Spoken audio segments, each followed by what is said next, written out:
Miami Democrat Gwen Graham said she would consider Republican David Jolly as a Florida gubernatorial running mate, a move that opens her to criticism from a progressive rival, and that contradicts her own campaign and supporters who had said a bipartisan ticket isn't legal in the state. Graham, who has been under attack from Tallahassee Mayor Andrew Gillum and his supporters for not being progressive enough, told the Miami-based Strange Days podcast last week that she wanted someone who can help me govern, and called Jolly a friend. Story continued below. An anti-Trump Republican who had served in the House with Graham in 2015 and 2016, Jolly was first mentioned as a possible running mate for yet another former Democratic member of Congress from Florida, 2016 Senate candidate Patrick Murphy, whose allies want him to run for governor this year. Graham said she might pick Murphy as well. "See my lieutenant governor selection as someone who's going to be right by my side helping me get this state back on the right path," Graham told the podcast's host, Fernanda Mandy. "And so Patrick would certainly fit that definition, as would David, as would all the other candidates for governor on the Democratic ticket at the moment. So it's really going to be for me a thorough analysis of who can bring the most to help make the biggest difference in the state of Florida." Gillum's campaign took note of Graham's comments, pointing out that she's now running as a progressive but had successfully run as a very conservative Democrat in a GOP-leaning Tallahassee-based House seat in 2014.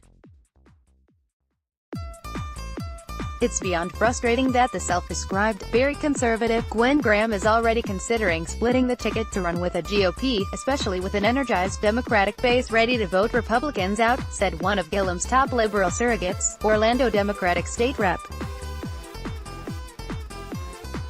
Carlos Guillermo Smith. "This is exactly why we need Andrew Gillum, the only unapologetic progressive running.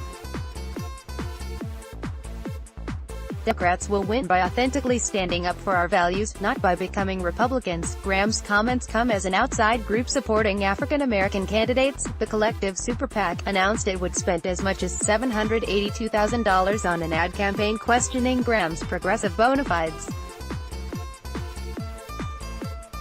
Graham has called the ad misleading and wants it taken down. "This is the first public Democrat attacking Democrat that I have seen in this campaign.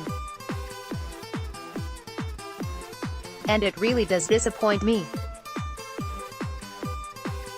And I would hope Andrew would recognize that this is not the right thing to do and would ask the Collective PAC to pull it down because that ad is just full of lies," she said, taking issue with the commercial's claim that she trashed the Affordable Care Act. "I voted over and over and over again to protect Obamacare, and the fact that they have got an ad up on TV that's just not truthful I would think would be something that Andrew would not be supportive of," Graham said.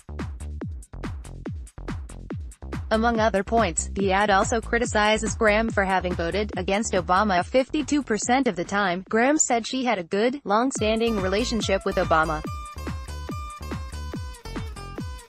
While Graham's centrist voting record might be a problem in a Democratic primary, her supporters say it makes her a better general election candidate in a swing state like Florida. And that's where Jolly could be an advantage.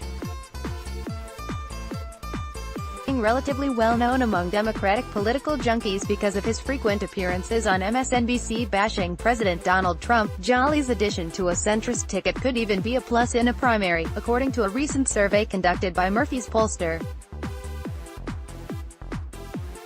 Almost as soon as the news broke that Murphy was considering a bid with Jolly, Graham's campaign and her surrogates pushed back on the notion of a bipartisan ticket by claiming it wasn't legal because of state laws requiring membership in a political party for a year before announcing a bid. They could not run as Democrats, you have to be registered as 80 for over a year. Jolly is a Republican. They would have to run without a party, not even sure that is legal. Do some work, Don Hinkle, a Tallahassee attorney and Graham supporter, huffed on Twitter. Hinkle noted that the statute concerning the pick of a gubernatorial candidate's running mate mentions a written statement of political party affiliation. Graham's campaign surrogates also spread the word that a bipartisan ticket wasn't lawful.